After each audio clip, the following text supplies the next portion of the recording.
Est-ce que vous saviez qu'il était possible de passer de je suis un des joueurs les plus appréciés de l'effectif et les plus performants à un des joueurs les plus détestés de l'effectif actuellement en l'espace de quelques mois? Et bah les gars, c'est ce que Amad Diallo a réussi à faire en quelques mois. C'est l'exploit qu'il a réussi à faire et on va essayer de comprendre pourquoi et comment.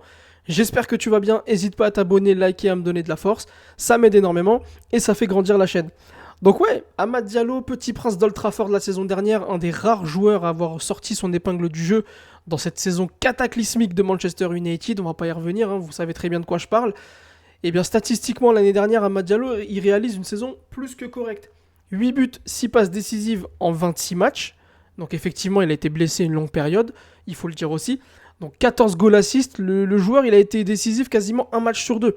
Donc autant vous dire que c'était un des joueurs les plus importants de l'effectif et ça s'est ressenti quand il était blessé. À son retour, l'équipe commençait à aller mieux, notamment offensivement. Mais l'année dernière, il réalise une plutôt bonne saison. Il marque des buts extrêmement importants, notamment son triplé contre Southampton qui nous permet de les battre 3-1, son but contre Liverpool qui nous permet de les accrocher de 2 buts partout à Anfield, mais surtout, son but victorieux contre Manchester City à l'Etihad. On s'en souvient avec les images, avec Guardiola, etc. C'était magnifique. Et la récompense du club, c'est revalorisation salariale.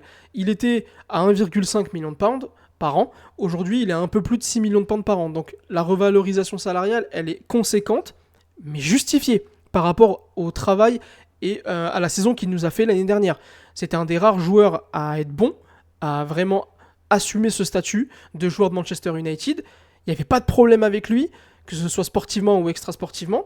Donc la revalorisation salariale, totalement justifiée, il n'y a rien à dire.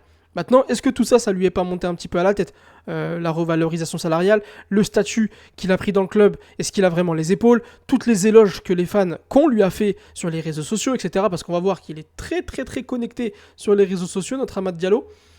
Est-ce que tout ça lui est pas monté un petit peu à la tête? Est-ce qu'on n'aurait pas perdu, ou encore, en tout cas, est-ce qu'on serait pas en train de perdre Amad Diallo?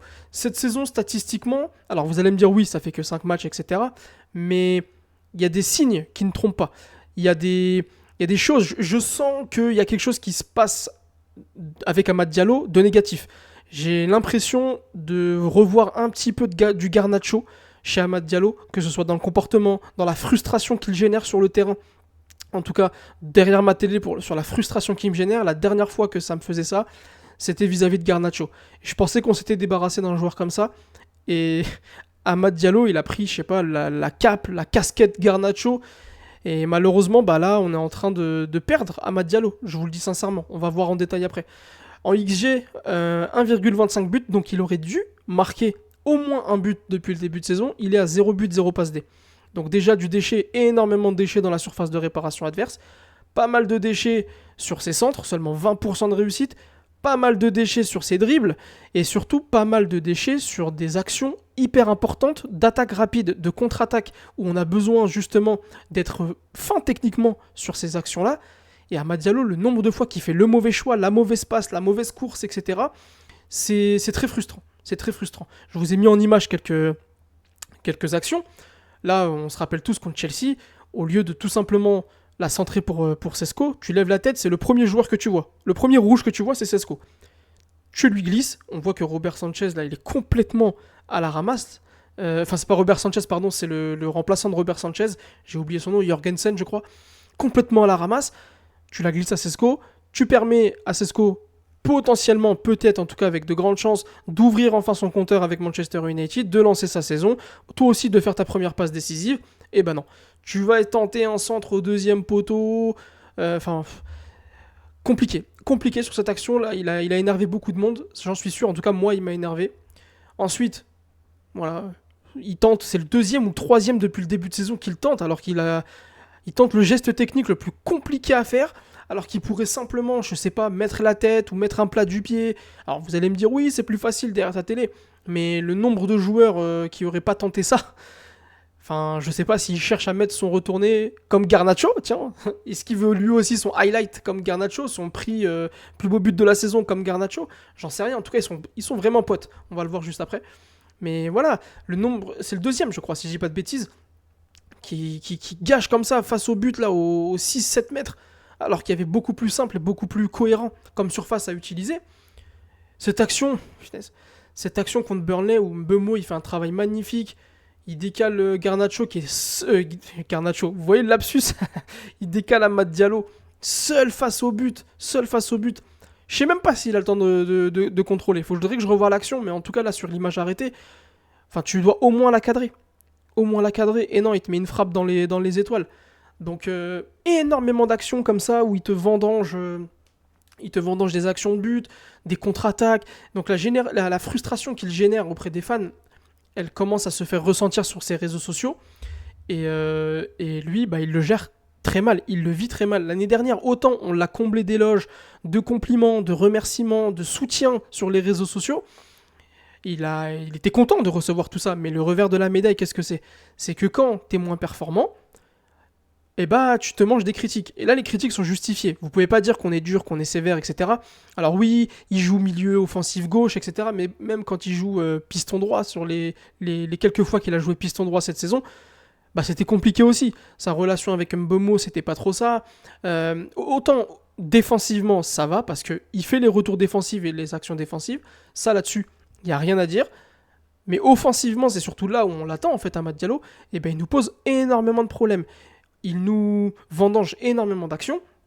Voilà, je vous ai mis ces actions-là. Hein. Mais que ce soit milieu offensif gauche ou piston droit, c'est la même chose. Mais là où ça me dérange le plus, autant si sportivement, ça peut arriver de passer à côté de certains matchs, de même de passer à côté de son début de saison. Voilà, ça peut arriver. Mais si dans la tête, tu fais pas ce qu'il faut pour revenir à ton meilleur niveau et remettre ton cerveau à l'endroit, et ben c'est très compliqué. Et sauf que là, Amad, il est en train de prendre un chemin qui est totalement à l'opposé de ce qu'il devrait faire, c'est-à-dire se reconcentrer sur lui-même et son football, parce qu'il est capable de beaucoup, beaucoup mieux, il nous a habitués à beaucoup, beaucoup mieux. Sauf qu'après le match contre... Ouais, voilà, il passe son temps à poster sur les réseaux sociaux, c'est affolant. Voilà, cette photo, moi, elle m'a gêné, elle m'a dérangé, parce que après le match contre Chelsea, un de tes premiers réflexes, qu'est-ce que c'est d'aller voir ton pote. T'as le droit d'être pote avec Garnacho, hein, y a pas de souci. Mais de faire ta photo avec lui, en sachant le match que tu nous as pondu offensivement et ce que tu nous ponds depuis le début de saison, d'aller voir Garnacho qui est parti en nous faisant énormément de mal, bah moi ça m'a dérangé. C'est quoi la prochaine étape? Toi aussi tu vas te mettre à leak des compos, ton frère, je sais pas s'il a un frère, quelqu'un de ta famille va se mettre à faire des déclarations dans la presse, sur les réseaux sociaux, je sais pas. Et moi cette photo elle m'a quand même pas mal dérangé, je me suis dit t'aurais peut-être mieux fait de l'éviter, même si c'est ton pote, y a pas de souci, mais par exemple, Kobe Mainoo, qui est vraiment, vraiment, vraiment son pote, à part le Tchèque là sur le bord du terrain, on l'a pas vu prendre de photos avec lui. Et après le match, story Instagram, il nous met en gros blablabla, continue à parler, vous savez faire que ça, enfin en tout cas moi c'est comme ça que je l'interprète, blablabla, continue à parler, vous dites n'importe quoi, etc. Aucune remise en question le mec. L'année dernière, t'étais bien content de recevoir toutes les éloges. Bah là, le revers de la médaille, là, t'es pas bon. Dans l'état d'esprit, c'est moyen. Et bah, tu te manges des critiques. C'est logique. C'est logique, t'es à Manchester United. C'est logique d'être sous le feu des projecteurs et des critiques. À juste titre. En plus, c'est pas quelque chose, c'est pas une hate qu'on va dire forcée ou injustifiée. Là, c'est justifié. Donc, en l'espace de 1 heure, 1 heure et demie, une heure et demie, il te fait cette photo. Il te met ça en story, une story provocatrice. Et il supprime toutes ces informations de ses réseaux sociaux. Il supprime toutes ces photos, il supprime les mentions de Manchester United partout. Là, c'est un comportement complètement toxique à la Garnacho, bien évidemment, à la Rashford. Même Rashford, il n'avait pas fait ça. À la Sancho, c'est un comportement complètement toxique. Et justement, Ruben Amorim et le staff, le board, commençaient à épurer tous ces joueurs-là, ces joueurs problématiques, ces poids morts dans le vestiaire, ces poisons dans l'effectif. On commençait à s'en séparer. On a réussi à s'en séparer pour certains. Et jamais de ma vie, et je pense que personne ici, on pensait que Amad Diallo allait devenir comme ça. Voilà. À nous apporter cette négativité-là. On sort d'une victoire. Et la meilleure chose que tu trouves à faire, c'est jouer de la provocation et avoir un comportement de chippie, un comportement de personne immature. C'est pas justifié et c'est pas normal de faire ça. C'est pas normal. T'as été revalorisé au niveau financier. T'as reçu tout l'amour des supporters. Tu traverses une mauvaise passe. La moindre des choses, c'est de te concentrer sur ton football. Moins de réseaux sociaux, plus de terrain. Et pour l'instant, c'est pas le cas. C'est pas le cas. Et moi, je trouve ça problématique. Je trouve ça problématique parce que c'est un joueur que j'apprécie beaucoup. Et là, il est descendu totalement dans mon estime. j'en viens limite à le détester parce que moi, ces comportements-là, j'en veux pas à Manchester United. On en a assez souffert, on en souffre assez. Les médias ne nous lâchent pas. Et là, tu nous fais des trucs comme ça. Tu donnes des cartouches à tous ces médias qui nous détestent, à tous ces médias qui font leur billet, leur beurre sur notre dos. Et je trouve pas ça correct. Je trouve pas ça correct pour tes coéquipiers, pour ton entraîneur, pour Manchester United et pour les fans. Donc, je sais pas comment Amorim va gérer ça. Je pense qu'il va discuter avec lui de ce qui va pas. Je pense pas qu'il va le sanctionner maintenant. Je pense qu'il va lui tirer un peu les oreilles et lui dire bon, allez, t'arrêtes un peu tes bêtises. On va passer pour cette fois. Mais si ça continue, par contre, tu vas prendre le même chemin que Garnacho et les autres. Hein. Et moi, ça me fera pas de peine. Ça me fera pas de peine. Donc voilà. Dites-moi ce que vous pensez du cas Amad Diallo. Est-ce que vous trouvez ça justifié? Est-ce que vous trouvez ça normal? Est-ce que ça vous fait de la peine? Dites-moi ce que vous en pensez. Parce que là, il est en train de prendre un mauvais chemin, une mauvaise direction. Ça m'inquiète un petit peu parce que c'est quand même un joueur important de l'effectif. Il a le droit de pas être content. Il a le droit de pas être content de lui, des critiques qu'il reçoit. Mais c'est pas un comportement à avoir. Ça sert à rien de provoquer les gens en story Instagram.